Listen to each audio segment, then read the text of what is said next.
Hello everyone, నేను doctor Renuka Ramaraju, senior fertility consultant, 9M fertility, అంకుర hospitals, KPHP branch.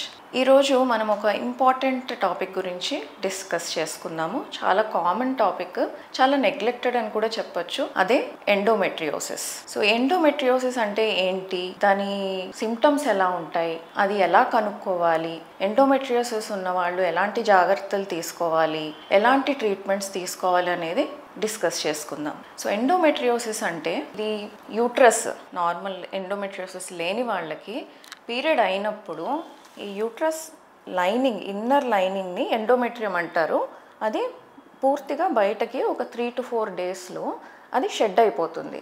Shed అయిపోయి మళ్ళీ నెక్స్ట్ మంత్కి ఎగ్ గ్రోత్తో పాటు స్లోగా ఆ లైనింగ్ కూడా ఎదుగుతుంది. ఇది నార్మల్గా జరుగుతుంది. జరిగేటప్పుడు కొద్దో గొప్ప బ్లడ్, ఈ మెన్స్ట్రువల్ బ్లడ్ అనేది రివర్స్లో ట్యూబ్స్లోంచి బయటకు వచ్చి ఈ ఏరియా అంతా స్పిల్ అవుతుంది. ఎవరికైతే ఎండోమెట్రియం రివర్స్లో వెళ్ళే బ్లడ్ తక్కువ వెళ్ళి ఇమ్యూనిటీ బాగుంటుందో అలాంటి వాళ్ళకి ఇలాగ రివర్స్లో వెళ్ళిన బ్లడ్ అంతా ప్రాపర్గా క్లియర్ అయిపోయి మళ్ళీ నెక్స్ట్ సైకిల్కి ఫ్రెష్ సైకిల్ స్టార్ట్ అయిపోతుంది. వాళ్ళకి ఎటువంటి ప్రాబ్లమ్ అవ్వదు. కానీ కొంతమంది ఆడవాళ్లలో రీజన్ తెలియదు, అది జెనెటిక్ అయినా అయి ఉండొచ్చు, లేదా ఎన్విరాన్మెంటల్ ఫ్యాక్టర్స్ అయినా అయి ఉండొచ్చు.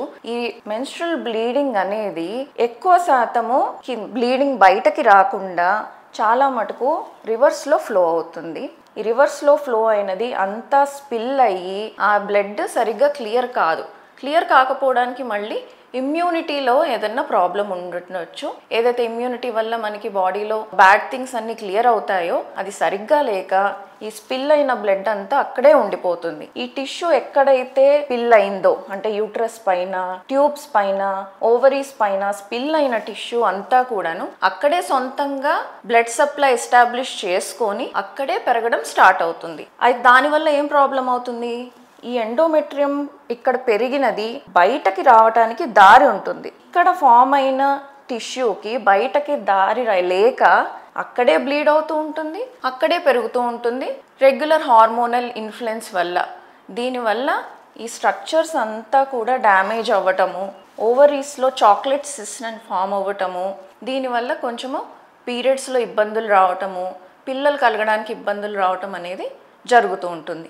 సో ఇది ఎండోమెట్రియోసిస్ అనేది సింపుల్గా చెప్పుకోవడానికి. సో ఎండోమెట్రియోసిస్ వచ్చిన తర్వాత ఇది నార్మల్గా ఉన్నది ఇలా అవుతుంది. సో ఓవరీస్ మీద సిస్ట్లు, ట్యూబ్స్ మీద సిస్ట్ అంతా డిస్టర్బ్ అవుతుంది. తర్వాత పెల్విస్, ఇదంతా యూట్రస్ చుట్టూతా కూడా డ్యామేజ్ అవుతుంది. ఒక్కొక్కసారి కొంతమందికి సివియర్గా ఉంటే పేగులు ఇవన్నీ కూడా అతుక్కుపోతాయి. సో దాన్ని ఫ్రోజన్ పెల్విస్ అంటాం. అంటే అది ఇంకా లాస్ట్ స్టేజ్ ఆఫ్ ఎండోమెట్రియోసిస్ అనమాట, severe stage of endometriosis. So ఇది ఎండోమెట్రియోసిస్ అంటాము. దీనికి ఏం చేయాలి అనేది నెక్స్ట్ మాట్లాడుకుందాం. మీకు ఇంకా దీని గురించి వివరాలు తెలుసుకోవాలి అని అంటే ఇక్కడ స్క్రీన్ మీద స్క్రోల్ అవుతున్న నెంబర్కి కాల్ చేయండి, లేదా అపాయింట్మెంట్ తీసుకొని మమ్మల్ని కన్సల్ట్ చేయండి. Thank you.